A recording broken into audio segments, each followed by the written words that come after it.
Bonjour à tous, je vous retrouve aujourd'hui dans une vidéo Booktube dans laquelle je vais vous donner mon avis sur le tome 3 du roman Les Lames du Roi de Dave Duncan.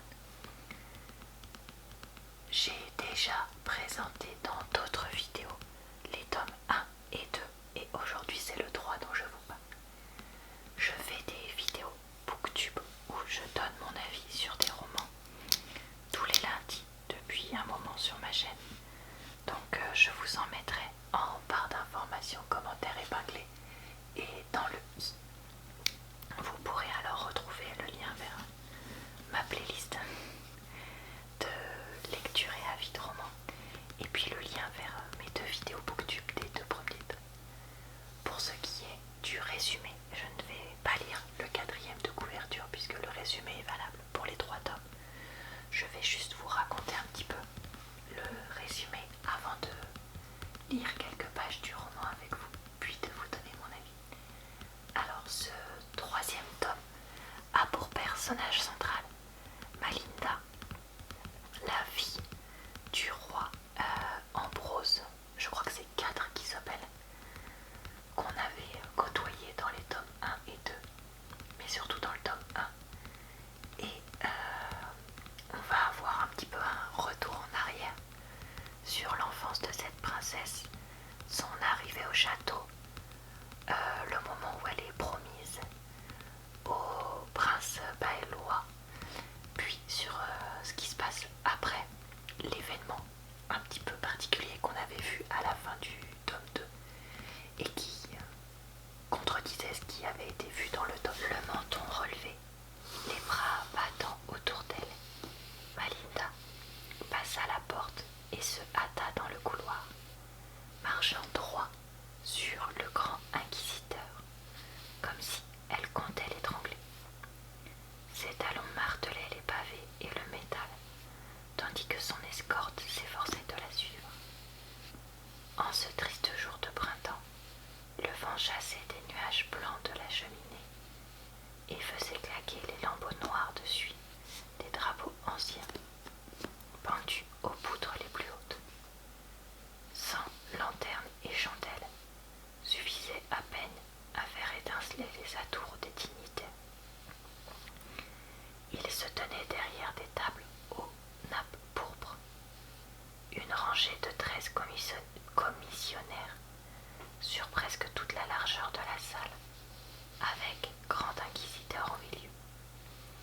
Une simple chaise ordinaire était posée au centre, sans doute pour Malinda, mais elle entra et ne s'arrêta que devant la table, en face de cet horrible vieillard.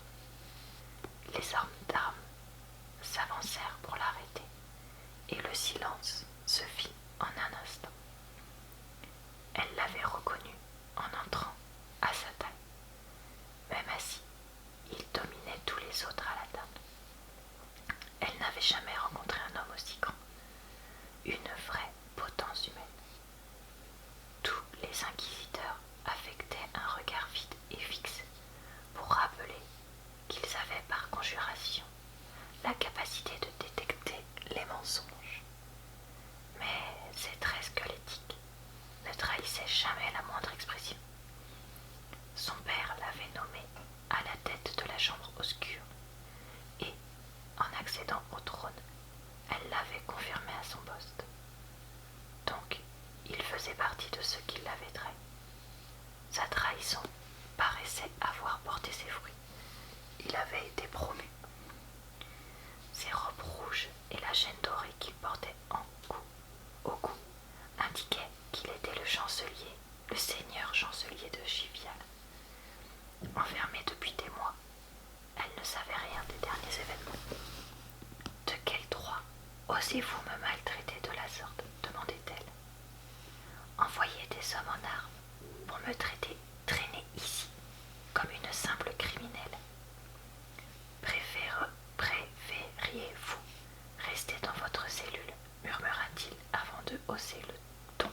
« Malinda de Ranulf, vous avez été mandée au nom du roi pour... au nom de l'usurpateur.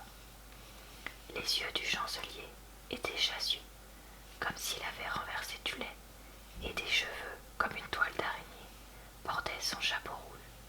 Mais l'âge ne l'avait en rien ramolli. Vous êtes accusé de haute trahison, de plusieurs meurtres, de conjurations maléfiques et illégales, de fornication, de forfaiture, de conspiration pour...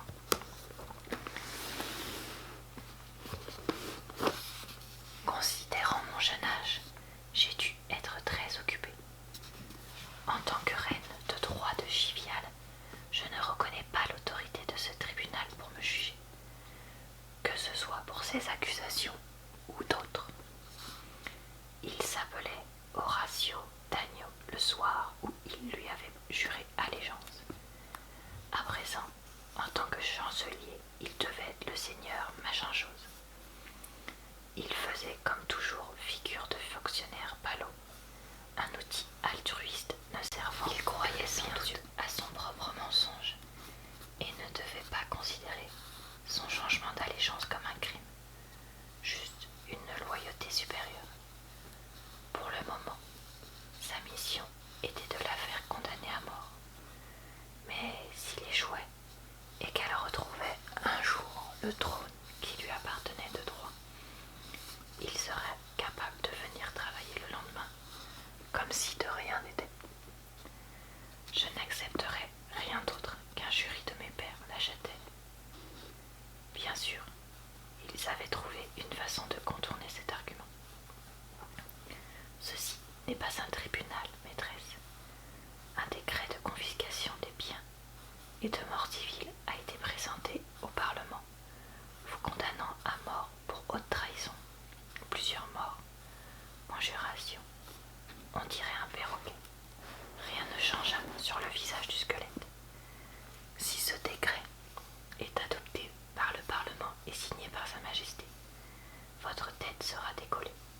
Le Parlement a donc nommé cette commission pour considérer les preuves contre vous. Si vous ne souhaitez pas témoigner, vous avez le droit de garder le silence. Donc, on ne la forçait pas à répondre. On la décapiterait simplement si elle se taisait. Si elle répondait, elle serait décapitée quand même. Il menaçait aussi de la renvoyer à la solitude de sa prison, où elle s'était languie si longtemps sans conversation, sans confort ni nouvelles de ses amis, où chaque jour durait une semaine et chaque mois une année. Il devait savoir qu'elle ferait presque n'importe quoi pour rester un moment dans la compagnie des hommes, même s'il lui fallait se soumettre à l'épreuve de cet interrogatoire. J'ai fini ma lecture pour vous et je vais maintenant vous donner mon avis sur donc le tome 3 puis sur l'ensemble de la trilogie. Alors, j'ai pas vraiment aimé ce tome 3.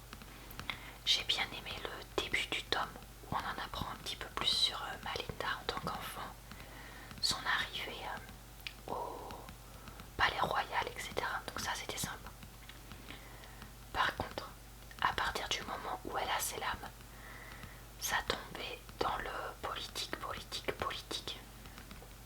Et les flashbacks avec le procès, comme on vient de le voir là, enfin l'alternance entre le procès et les flashbacks était pénible parce qu'en fait le procès était vraiment très pénible. On comprend rien du tout au début, on sait pas ce qui se passe.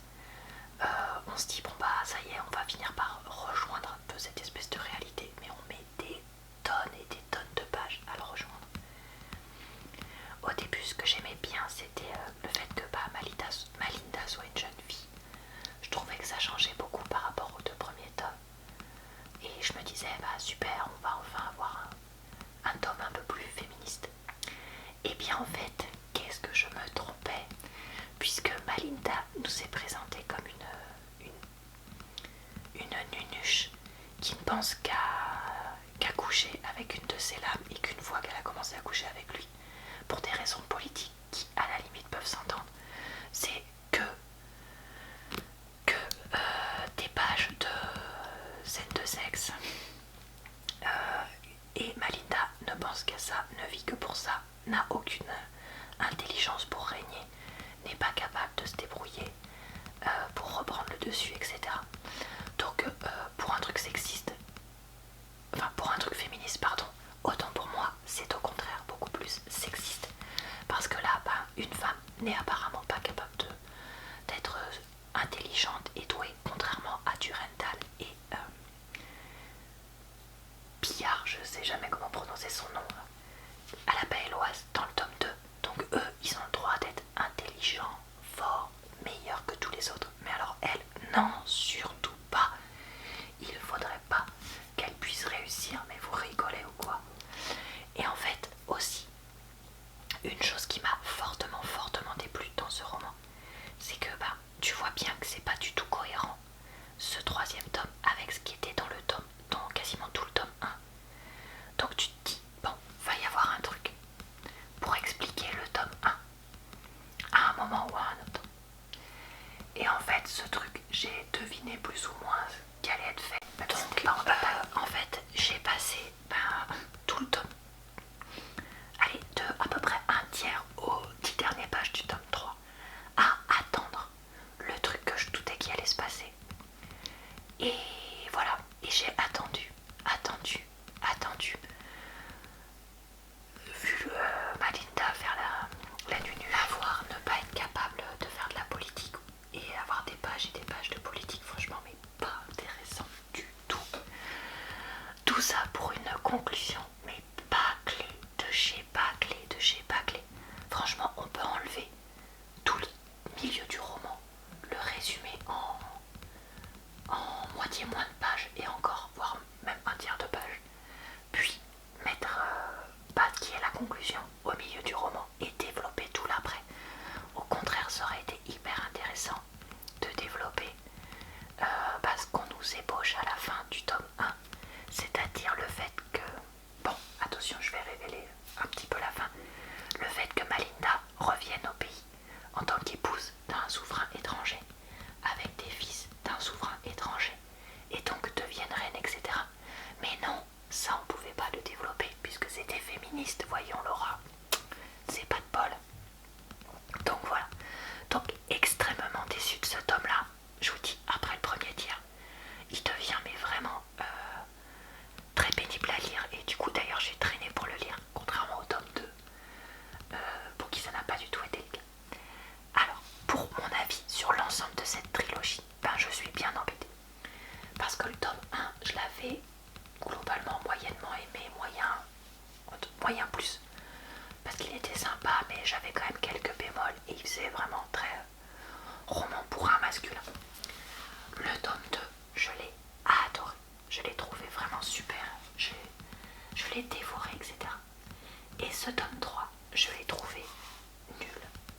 Voilà, franchement, il n'y a pas d'autre façon de le dire. Je pense que je vois pas en fait pour qui ce tome 3 a été écrit. Parce qu'il n'a pas été écrit pour des femmes, vu qu'ils font passer les femmes pour des débiles. Je pense pas qu'il a été écrit pour des hommes. Parce que, en fait, c'est très Malinda amoureuse. Enfin, c'est très histoire d'amour. Voilà, c'est ça, Malinda amoureuse. Mais il y a mes voisins qui font très peu de combats, plein de politiques de nul qu'on nous explique à peine. Donc voilà. Donc en fait, est-ce que j'ai envie de conseiller cette trilogie? J'ai envie de conseiller que le tome 2. Sauf que si tu lis que le tome 2, tu vas pas comprendre parce qu'il faut avoir lu le tome 1. Et en même temps, vu ce qui se passe à la fin du tome 2, tu vas avoir envie de savoir. Donc lire le tome 1, le tome 2 et seulement un résumé du tome 3, je sais pas. Et à qui est-ce que globalement au final je conseille ce roman? Je dirais à des hommes, jeunes hommes, entre 15 et 25 ans. Je sais toujours pas trop, enfin voilà, honnêtement, si vous avez lu ce roman et que vous avez une idée de la cible, n'hésitez pas à me la dire parce que moi je vois pas. Voilà, c'est tout pour mon avis. J'espère que cette vidéo vous a plu et relaxé. Je vous retrouve très bientôt dans de nouvelles vidéos.